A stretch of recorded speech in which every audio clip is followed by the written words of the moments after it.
I pulled the trigger, but I did not intentionally pull the trigger. I was holding the gun in my hand. As I was holding the gun, like right after he said, "Don't point that at me," that's when the gun went off. This is kind of the pushing point to going through with the plan we had talked about previously. McKinney testified the two planned to shoot and kill everyone in the classroom, and then Erickson would kill McKinney to look like the hero. This teenager smiled and laughed during his sentencing. Another reaction shocked the entire courtroom. And by the end of this video, you'll see 5 very different reactions.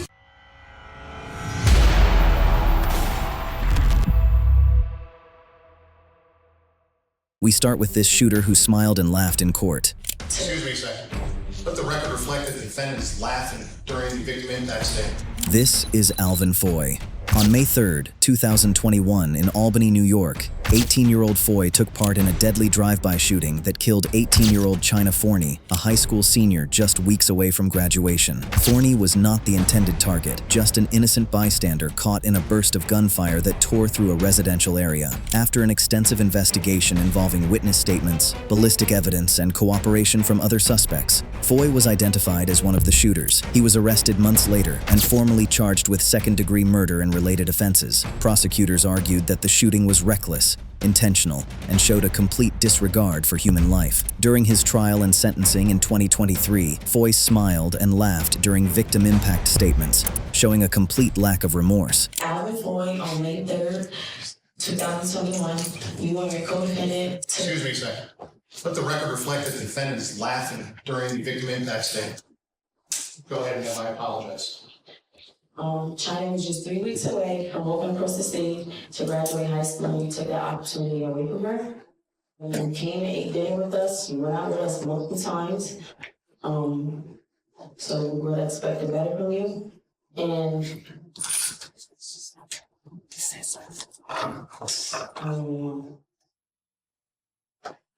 I just want you to know, like, when you get back to yourself, we want you to think about the pain you caused me and my family and friends. On July 14th, 2023, Alvin Foy was sentenced to 25 years to life in prison for second-degree murder. You want to address the court, Mr. Foy? Yeah. Go ahead. The 6 other witnesses said I wasn't there. We have 2 females who said I was there that was on a FaceTime call. Sir, we're not trying the case. The case has been tried. The jury was convinced beyond a reasonable doubt. Sir, you can't talk at the same time as I talk because the stenographer is going to take down my words. Okay. If you want your words recorded, you can't try to talk over me. The jury's already decided that issue, sir. Anything else you want to say to the court, sir? Yeah. You're a biased judge, and I can't wait to appeal and see my case. I'm innocent. Is that why you were laughing throughout the statements by the sister of... Is that why you were laughing, sir? She was laughing at me. Anything else, sir? Yes. Go ahead. Finish. I'm innocent. You've said that already.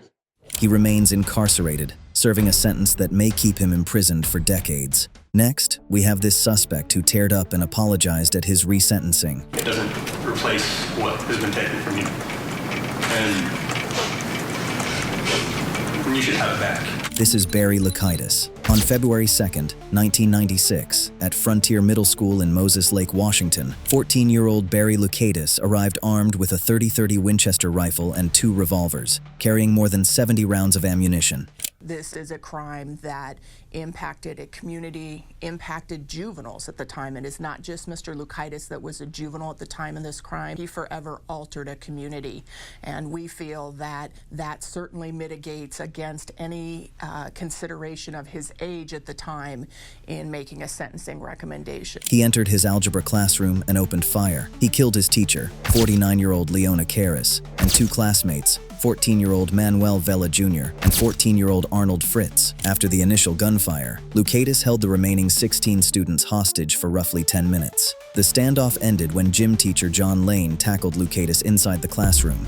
Loukaitis was immediately taken into custody by responding officers and placed under juvenile detention. Witnesses later recalled that he appeared calm and detached, even making remarks that suggested he viewed the violence as a statement rather than an accident. I saw Mrs. Karras plead with Barry to stop shooting. Barry, without hesitation, shot her. He showed no grace and no mercy. She loved to teach. She died with a piece of chalk in one hand and an eraser in the other.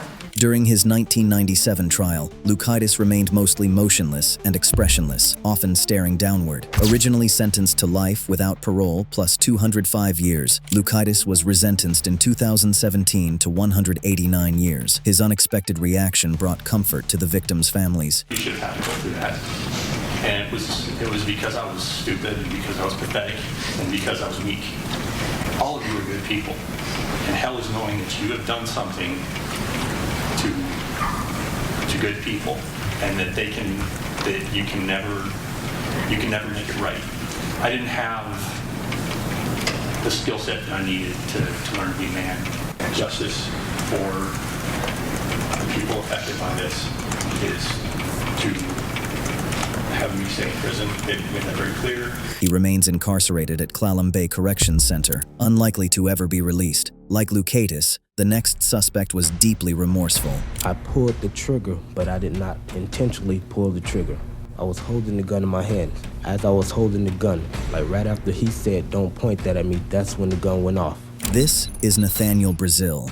On May 26, 2000, the final day of the school year, 13-year-old Nathaniel Brazill returned to Lake Worth Middle School in Lake Worth, Florida, carrying a loaded handgun and killed his teacher. Earlier that day, Brazill had been suspended for throwing water balloons and was already struggling academically. Angry and emotional, he returned to campus and walked directly to the classroom of his favorite teacher, 35-year-old Barry Grunow.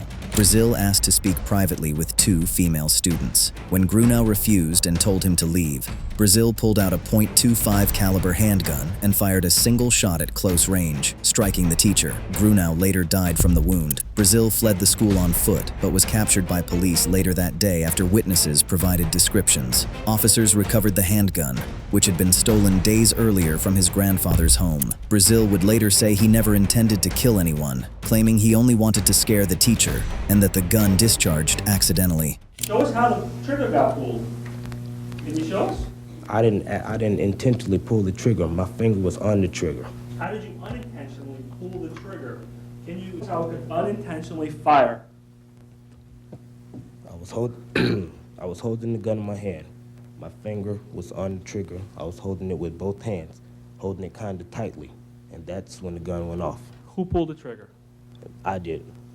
Show us how it can go off unintentionally. Can you replicate or duplicate that for us in court this morning? What do you mean? Can you show us how it can go off without you meaning it to go off? Can you show us? Yeah, not really. Why not? Because I don't know how much the thing is. Prosecutors argued the act was deliberate and reckless, turning a moment of teenage anger into a fatal decision that ended a teacher's life in front of his students. The freedom to, live your own life, the freedom to decide for yourself. That is, I would say that's one of the greatest things I miss most is the freedom to do what I want, when I want. During his 2001 trial, Brazill appeared mostly stoic and expressionless. However, in a recent interview from prison, a now 39-year-old Brazill appeared deeply remorseful, expressing a desire to apologize face-to-face to the Grunow family. It was an accident. It was not something that I woke up that morning with the intention of, today is the day I'm going to do something bad. My series of bad decisions was getting the gun in the first place. I was 13, I should not have taken my grandfather's gun. That was the first bad decision. Brazill was sentenced to 28 years in prison for second-degree murder, followed by probation. Now incarcerated in Florida, he is expected to be eligible for release around 2028. The next suspect was also greatly overwhelmed. This is kind of the pushing point to going through with the plan we had talked about previously. McKinney testified the two planned to shoot and kill everyone in the classroom, and then Erickson would kill McKinney to look like the hero.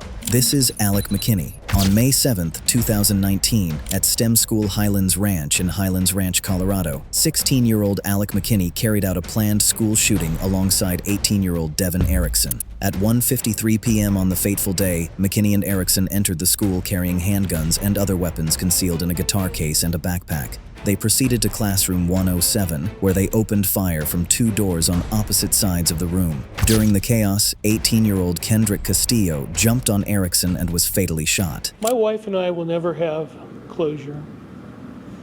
We'll never find peace. I wanted to be able to face Alec the best I could and explain what he's done to our family. 8 more students were wounded before McKinney and Erickson were subdued and taken into custody. Investigators later revealed that the pair had broken into a locked gun safe at Erickson's home and stolen the guns they used in the attack. McKinney later told investigators he wanted his classmates to feel the same pain and trauma he had endured, claiming long-standing emotional distress and bullying connected to his gender identity. Narrowed down to Devin disliking the classmates he had in that classroom and saying that that was the most ideal place to do it because that was where most kids he hated would be at the same time. During his sentencing in July 2020, McKinney appeared visibly overwhelmed, sobbing throughout the hearing, delivering a lengthy apology to victims and their families. The shooter also spoke, apologizing to each of the victims by name and reaching out to others, saying, quote, "To anyone who is thinking of committing a school shooting, get help now.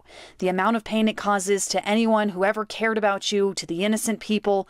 Don't be a coward and hide behind a gun. Be brave and learn how to get help." McKinney was sentenced to life in prison with parole eligibility after 40 years, plus another 38 years. He is incarcerated in the Denver Women's Correctional Facility.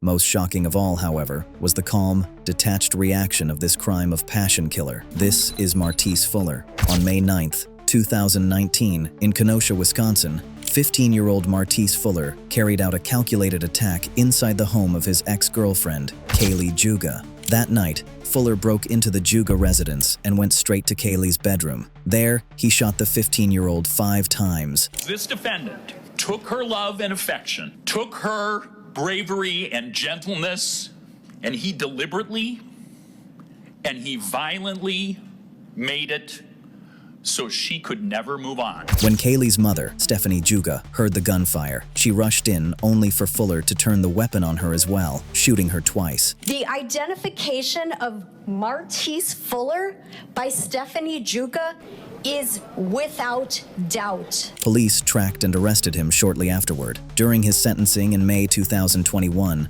only showing brief emotion when the guilty verdict was read. Martice Fuller was sentenced to life in prison without the possibility of parole and is currently incarcerated in a Wisconsin maximum security prison. Enjoyed the video? Like, subscribe, and click on this one to continue watching.